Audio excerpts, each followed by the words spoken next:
Γεια σας, είμαι ο Αντώνης Γκοτσίνας, είμαι ηλεκτρονικός μηχανικός και μηχανικός ηλεκτρονικών υπολογιστών και σας καλωσορίζω στο πρώτο βίντεο του καναλιού μας. Σήμερα θα δούμε κάτι που συμβαίνει συχνά σε όσους ξεκινάνε τα πρώτα τους βήματα με την επιστήμη της ηλεκτρονικής. Πώς να μην κάψεις ένα LED. Κάνουμε λόγο βεβαίως για αυτό το μικρό φωτεινό πραγματάκι που όλοι αγαπάμε, μέχρι βέβαια να το τηγανίσουμε κατά λάθος. Το LED είναι από τα πιο δημοφιλή εξαρτήματα που χρησιμοποιούνται σε εφαρμογές και αποτελεί ένα στοιχείο ένδειξης πως κάτι συμβαίνει ή δεν συμβαίνει σε κάποιο μέρος ενός ηλεκτρικού κυκλώματος. Είναι πολύ ωραίο και χρήσιμο λοιπόν να μάθουμε πώς να το συμπεριλαμβάνουμε στα project μας, συνδέοντάς το σωστά χωρίς να το ψήνουμε. Ένα LED χωρίς αντίσταση είναι ένα έτοιμο θάνατο LED. Ναι, μάλιστα. Όπως τα λέει είναι λοιπόν ο μεγάλος δάσκαλος της ηλεκτρονικής, ένα LED που δεν συνοδεύεται από μια ηλεκτρική αντίσταση είναι ένα LED έτοιμο να δει τα ραδίκια ανάποδα. Η δίωδος φωτοεκπομπής ή απλά LED είναι μια ειδική κατηγορία διόδου που εκπέμπει φως όταν διαρρέεται από ηλεκτρικό ρεύμα. Έχει δύο ακροδέκτες, την άνοδο και την κάθοδο, και επιτρέπει τη διέλευση του ρεύματος μόνο προς τη μία κατεύθυνση. Ο μακρύς ακροδέκτης είναι η άνοδος, ενώ ο πιο κοντός είναι η κάθοδος. Έτσι, αν θέλουμε να κάνουμε το LED να ανάψει, πρέπει να συνδέσουμε τον θετικό ακροδέκτη της πηγής τροφοδοσίας με την άνοδο και τον αρνητικό ακροδέκτη με την κάθοδο.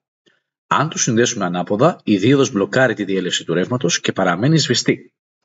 Πάμε τώρα να κάνουμε λοιπόν ένα πείραμα αντοχής μιας διόδου LED. Με ένα απλό τροφοδοτικό έχουμε χρησιμοποιήσει και έχουμε συνδέσει τον θετικό πόλο του τροφοδοτικού με την άνοδο της διόδου και τον αρνητικό πόλο του τροφοδοτικού με την κάθοδο της διόδου.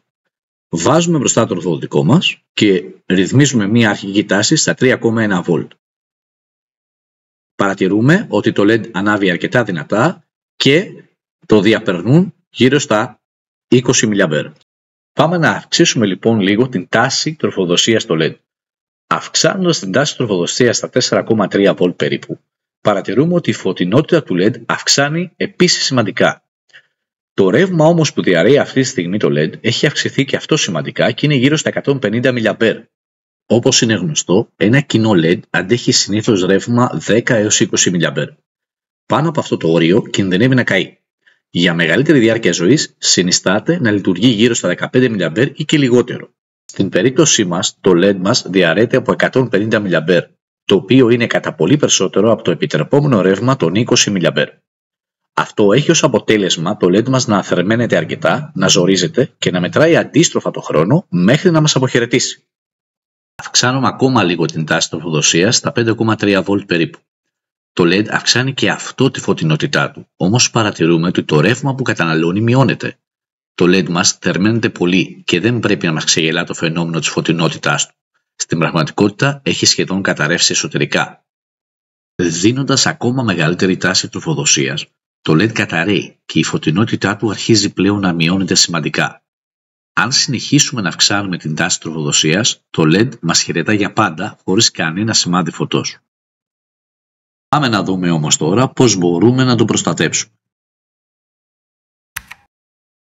Ο καλύτερος φίλος ενός LED είναι μια ηλεκτρική αντίσταση, η οποία συνδέεται σε σειρά με σκοπό να περιορίσει το ηλεκτρικό ρεύμα εντός των επιτροπόμενων ορίων. Με αυτή τη μέθοδο, το LED διαρρέεται πάντοτε από σταθερά ελεγχόμενο ρεύμα, δίνοντάς του μεγάλη διάρκεια ζωής. Μια μεγάλη αντίσταση όμως περιορίζει αρκετά το ηλεκτρικό ρεύμα, με αποτέλεσμα το LED να είναι αρκετά ντροπαλό όσον αφορά τη φωτεινότητά του. Μειώντας την τιμή της αντίστασης, το LED γίνεται πιο φωτεινό και μπορεί να προσαρμοστεί στις ανάγκες της εφαρμογής μας. Ποια όμως είναι η κατάλληλη τιμή αντίστασης που πρέπει να χρησιμοποιήσουμε? Η τιμή της αντίστασης μπορεί να υπολογιστεί εύκολα από μια μαγική εξίσωση που πηγάζει από τον περίφημο νόμο του Ωμ.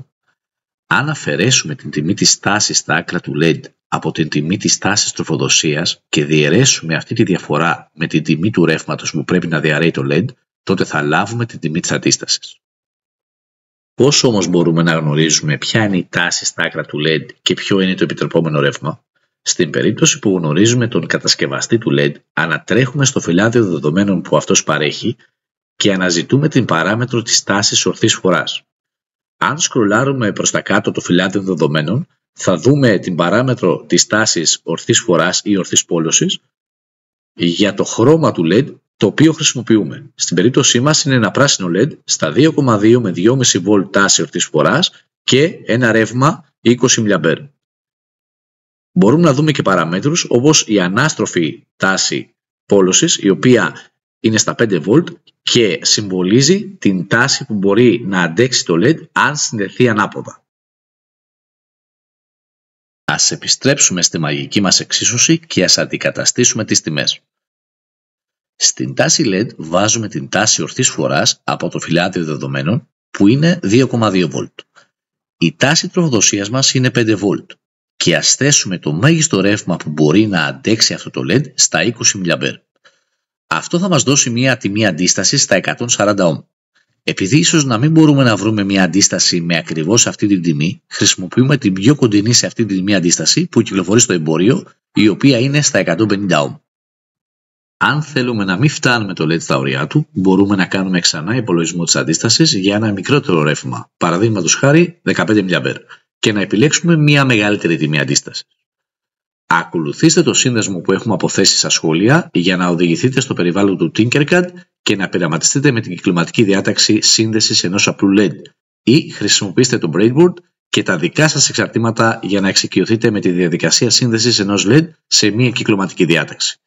Ευχαριστούμε που μας παρακολουθήσατε. Αν σας φάνηκε χρήσιμο το βίντεο, κάντε like, γραφτείτε στο κανάλι μας και αφήστε μας τα σχόλιά σας.